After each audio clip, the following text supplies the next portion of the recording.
Welcome back to the channel. What is going on, strangers? I know it has been a long time since y'all seen me, man, and I apologize for that. But in this video, we're gonna recap last year's adventures, talk about what's going on with the channel, and just talk about what's going on with me in general, man. So let's hop right into it.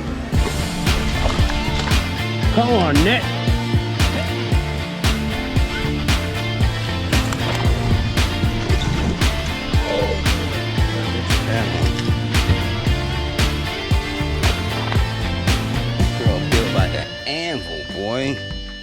Yeah, like I said, man, let me just first say I am sorry. I apologize for the lack of videos, man. It's just, once I had that surgery, man, it just, my mind and my focus went elsewhere.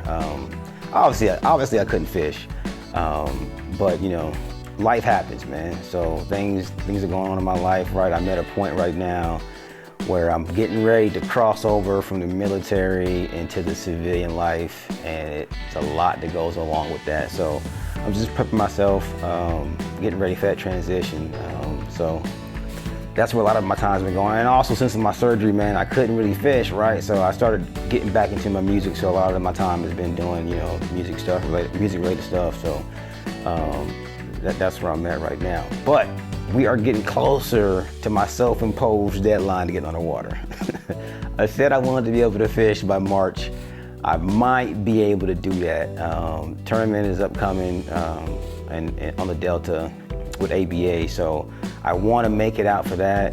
I don't know if I'm going to be able to, because right now I am on a 10-pound weight restriction for my arm, right, for my shoulder, so I can't lift anything over 10 pounds. Yeah, I might gamble it. I don't know. We'll see, man. I don't have to do a whole lot of lifting. You know, with the kayak and whatnot. It's just some things I can't do, or I struggle with doing with my right arm. So we'll see how it plays out, man. Hopefully by March, by the time tournament comes around, I have a better feel of where I'll be at. So that's the plan. March is the plan, which is right around the corner. So a couple more physical therapy sessions, and we'll see where I'm at, and see how much I progress, and see where we go to that. But anyway, enough of that, man. Let me just talk about my last year here in California. I mean, well, not my last year here, but the past year. It was tough for me. Justin from Florida coming out to California to fish, man. It was definitely a change in scenery and change in tactics as far as catching fish out here. So it took me a while to get used to. It took me a while to adjust, because I'm stubborn like that, man. I don't want to change. I want to power fish every time I'm on the water, right? So I had to get that out of my head and go to this finesse stuff that y'all be doing out here. So I mean, I think I adjusted. I think I'm better prepared going into this season tournament fishing. I got a chance to see a lot of different bodies of water out here. Thanks to fishing with ABA and SoCal kayak anglers, even fishing with the bass guys up north on the Delta and whatnot in Clear Lake. So I think I'm better prepared going into this year. But anyway, let's talk about last year, man.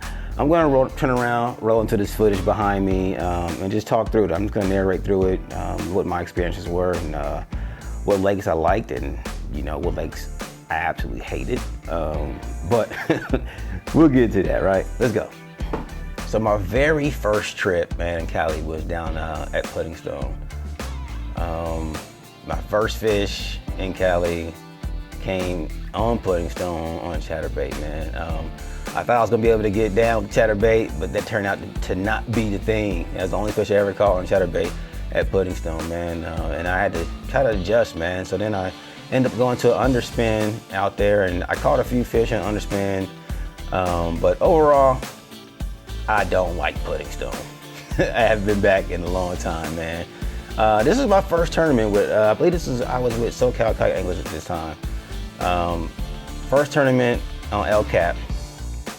Had a horrible day, caught one fish, I think. This guy here on the jig, man. Learned a lesson there too. Learned a lesson that helped me fish the rest of the season, man. And after that, man, I think we went down to, this is down at San Vicente, man, with SoCal again. caught 2 fish. I was making progress here. I felt good, man. So I throwing the Ned rig around. I was like, okay, Ned rig might be the deal for me, man. And actually, it turned out like the Ned rig was my go-to finesse bait throughout the season. If I wanted to go finesse tournament, I went with the Ned rig for sure, man. So that's always on my boat, man. Always on my boat is the Ned rig. Eventually, man, I found my way out to Lake Paris here. I like Lake Paris. Here's a couple things that I did. So I started fishing Lake Paris around the spawn. So a lot of these fish I was catching were on beds, real shallow. I think I was probably sitting in like 2-3 feet of water right here, and you know, on the jig, how I like to catch them as well, on the jig and chatterbait. It was cool. I was fishing on the, I think it's the, I can't remember which side of the lake it is, but not the side of the boat ramps, put it like that. This is what I'll say about Paris, man. I like Paris and I hate Paris. I think Paris is great during not summer months, because you don't get all the pleasure boaters out there, man. Like once these pleasure boaters get out here and they turn up all this water, man, Lake Paris is a crappy place to fish at, man. I'll say that, man. I know it's got some giants in there, man, but once those jet skis and stuff get out there, man, that place is wickedy whack, man. So going throughout the week, I think is the best time to go out there during the week when there's not a whole lot of traffic, man. Now, come summertime, yeah, like forget that. It's no bueno, man. Not good at all. Funny thing too is Paris, I believe we fished. I believe ABA. I fished. I don't think this is ABA, but this is me still catching spawning fish. ABA tournament was my first limit. It was the first time I caught a limit out in ABA, man, out in Paris. And I was surprised, because I haven't caught. I think the most fish I caught in a day on Paris was like 3, 3, maybe 4. But come tournament day, man, this year I was planning to go back to where I caught those fish at this point, and then I was like, you know what? I'm turning around. So I changed my entire game plan up, and what I ended up doing, man, like I said, it was still small time. I think I caught all but one of my fish off a bed. So, and I caught my limit. All these guys came off the bed, and I was throwing a little underspin on the bed, let it sit there, and they'd come pick it up, man. So proud moment for me to finally get a limit, man. So at this point, man, I think I'm, you know, understanding how important, you know, being finesse is out here. As you can see, that water's pretty clear. But next tournament, I hit up Lake Sutherland. Now this was a tournament that really hurt my feelings, man, because pre-fish. This is my pre-fish. My chatterbait was working, and I was excited about that because, like I said, like chatterbait is my go-to. Chatterbait, the jig, man, and the frog. Like that's how I love to fish, man. But what ended up happening, man, I think I caught like six fish or so pre-fish. Now I had pre-fish, I think a week earlier, I believe. It had to be a week earlier. Caught them on a jig, caught them on an underspin. It was a good time, man. But shoot, come tournament day, yeah, your boy blanked, man. 0 fish. I had 0 bites, 0 fish, man. And for me, I kind of felt that, you know, if the conditions weren't going to be the same, I was setting myself up for failure, or setting myself up for a disappointment. I'll say that, because conditions were completely different come tournament day, man. Like pre-fish, it was all overcast. Back to El Cap. So I learned my lesson from the last time I was at El Cap. And then the second time I came back to El Cap with ABA, I had a much better day, man. Much better day. Like I said, the Ned rig was my go-to for, I think, all the fish I caught, except for 2. Definitely caught a whole bunch of fish, man, on the Ned rig. I got my limit in there. I had time to fish for more. Caught a jig fish. Like my biggest fish was the jig fish, and then this fish right here. This fish saved my day because I had a pretty okay limit. Didn't really have any giant fish. That jig fish was my biggest at the time. Then last like 5 minutes, man, I paddled over to the ramp, threw my chatterbait in there, man, and caught this big girl, man. So that ended up putting me, I think, in 5th place, man. And then from there, man, we rolled up to Clear Lake. We did the Bass Kayak Nation, right? Went up to Clear Lake. This was my practice day.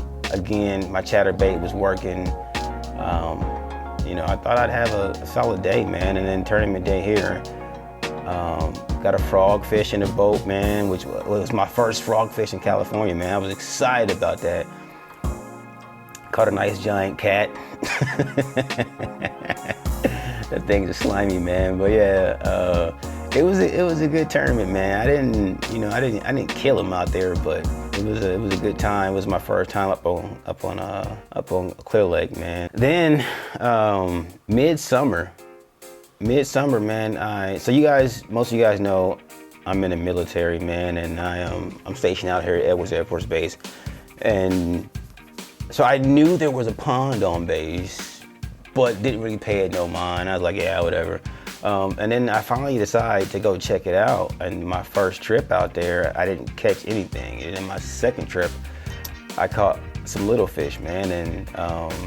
And then I started busting the frog out, man, and started getting some big fish. I think these are the biggest fish that I've caught here in California, man, is here on base on this tiny pond, man, throwing the frog fish. And once I started catching fish on the frog, it was hard for me to leave. It was hard for me to leave to go drive, 3 hours, 2 hours, anywhere else to go fish, man, when I can come here 10 minutes from my house and fish, and frog fish, how I want to fish, right? Punching, flipping, chatterbait, frog fishing. Like I couldn't pass it up, man. So it was a no-brainer for me, really, man, to come out here and have fun and fish the way I want to fish. So that's what I did. In between tournaments, I came here, man, to get my feel in. Then I made it out to Lake Kachuma, man. We had the ABA tournament, the championship tournament was up here at Kachuma. So I made that trip out here and got some practice time in. And I actually really, really like Kachuma. I think if I had to pick, like, Kachuma's in my top 5, probably top 3. I don't know what the other ones would be, but I know Kachuma is definitely in my top 3, man. I had fun out here. I got to work the jig a lot. Most of the fish I caught on Kachuma were on a jig. And I mean, to be honest, I had a lot of variety too. I caught a lot of fish on a jig, caught a lot of fish on a net rig, caught a lot of fish on a chatterbait, caught a lot of fish, well, not a lot. I caught quite a few jerkbait.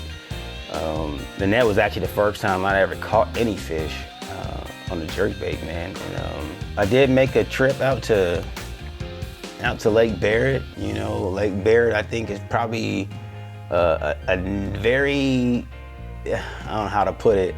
Lake Barrett is a great lake.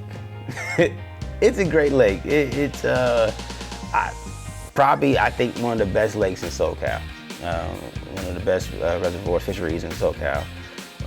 I'll definitely make the trip up there more than once this coming year. Well, last year I made it just that one time, and I was like, man, why didn't I ever come here before? But I will be back up there. And then I finally made it up to the Delta. Oh, the Delta. Even when I was in Florida, it was a lot of talk about the Delta. The Delta. You gotta go to the Delta. You gotta go to the Delta. So I made it up there. My first trip up there, I spent 2 days up here, I believe. 2 or 3 days I spent up here. I came to fish with Kayak Bass Nation, had a frog only tournament. So I was like, you know what, I'll come up there for 2 days prior to and fish tournament. So I had fun, man. Caught some fish. Got to fish with my guy DB out there, man. always cool to meet somebody, you know, through the YouTube channel and then actually get to fish with them, man. But yeah, the Delta was cool. I liked that. I didn't catch no giants, man, but you know, I enjoyed my time up there, man. Definitely enjoyed my time up there. My tournament, my frog fish tournament went horrible. It was like a 3-fish limit or something like that. I caught 2 keepers. But you know, the experience was great. And then my last trip up there, y'all saw my last trip. Man, catching this striper was the highlight of that 2-day trip I spent up there, man. Big fish, man. Pulled the yak around. First time of catching a striper. It was great, man. Then the last day I spent up there, I was out there on the swim jig bite early in the morning. Caught a couple fish on a swim jig, caught like 2 or 3, and then, man, for some reason it was just a sight fishing evening. I spent the rest of the day just sight fishing with the drop shot. Off all the lures I could use, the one I despise most, the drop shot, is what I used for the rest of the day. Just catching fish after fish. Sight fishing, man. It was great. I definitely enjoyed it, man. Definitely enjoyed it up there. And this, like I said, this was literally like the week before my surgery. So this is my last trip. Definitely enjoyed it. Had a great time up there. I will be back. Can't wait to go back and get some more fishing in, man, on the Delta. I just hope that this time I go back, now I kind of got an idea where stuff is, what's what and where's where, right? Like, hopefully I get some bigger fish. That was my only disappointment, some bigger bass, right? So yeah, man, I mean, that was the recap of this past year in a nutshell. Try to make it real quick, real simple for you guys. So, I mean, what's coming up now, man? So, like I said, hopefully I can get back on the water in March. If not March, April, I gotta get back out there. I'm telling you, I have to get back out there. I'm going crazy sitting here at home, man. But like I said, I got a lot of stuff going on career-wise, right? Like I said, I'm retiring next year, right? So I'm hitting my retirement button in about 5 or 6 days. So a year from there, I'm out. This guy will be done. 23 years of service, man. Like, I'm tired, man. Like, somebody else can pick up the reins and do their thing. But this guy is, I'm done. I'm absolutely done with the military. Not in a bad way, but just like I said, it's 23 years of my life, man. They got that. Now I gotta, you know, figure out what I want to do now that I'm grown up, right? So that's what I'm trying to do. I'm trying to make sure I transition properly, get all my medical stuff taken care of and whatnot, and see where it goes from there. Like, my plan is to be a stay-at-home dad. I hope my wife will allow it. I doubt it, but that's what I want to do. I just want to fish, man. I want to take some time off and just fish. Now, back to just the lakes in general, man. If I had to pick my top 3 lakes here that I fished in California, I would say I'm gonna say Delta is #1. Even though I didn't catch any giants at the Delta, like, it just reminds me so much of Florida fishing, right? Like, so, like, I'm instantly at home when I go out there. It just reminds me so much of Florida, and I can power fish, right? And things like that. Number two, I'm gonna say Kachuma. Kachuma's, I like that. Kachuma's about, let me put this in perspective for y'all. Like, I have to drive quite a bit whenever I go anywhere, right? So Delta, for me to get to Delta, it's about 4.5 hours for me to get there. For me to get to Kachuma, it's like, I think like 2.5 hours, maybe 3 hours for me to get to Kachuma. And I mean, everywhere I go is at least 1.5 hours, but those two are not really far. And then my third favorite, and this is just like the pond. Like, the pond has to be my favorite, you know, in my top 3. It has to be my number 3 because, man, the access, I don't have to go far. There's big fish in there. And I can catch them a variety of different ways, right? So pond is is my third favorite. Now, honorable mentions, man, like Clear Lake has to be number 4. Even though it's like a 7-hour drive for me, man, or 8-hour drive, something crazy. It's pretty far. It's pretty far for me to go to Clear Lake, but I like it. You know, I definitely like it. I can see what the draw is for Clear Lake. It is a great place to fish, man. And also, I will say Paris. I have a love-hate, like I said, with Paris. I like it because I know there's good fish in there, man, but I just hate it because of the amount of boat traffic that it gets. Like so I said, you have to go during the summer. Like I don't even think about going during the summer unless I can go during the week. There's a lot less traffic, boat traffic. But yeah, Paris is a great place, man. But yeah, so I mean that's it, man. That's it for me, man. Like I said, I apologize for the lack of videos, man, but I hope you guys can understand, you know, the position I'm in and what's going on and everything. But again, I am sorry. But also, I do want to thank you guys, man. I see that I'm over 2,000 subscribers now, man, so much appreciated, man. Maybe I should do a giveaway. I don't know what to give away, but I'll think of something and I'll do a giveaway. I think to show my appreciation to you guys, man, especially like I hit 2,000 since September, right? I ain't put out a video since September, so I definitely appreciate that. Appreciate y'all keeping the channel alive for me by watching. So I definitely owe you guys something, so just show my appreciation. But yeah, man, I don't know, like I said, I don't plan on being back on the water until March, hopefully March, but I'll figure out some stuff to upload, man. So y'all let me know what y'all want to see. I want to see how I edit videos. Let me know. I think I'll do like my arsenal, my rod and reel setups. I'll go, you know, my favorites and go over that stuff with you guys, man. But hey, listen, thank you guys for watching. If you stayed this long, much appreciated. But let me get up out of here. I will catch you guys in the next video. Before you leave, make sure you hit that like button. If you're not a subscriber, hit that subscribe button, please. And I will see y'all later. Peace.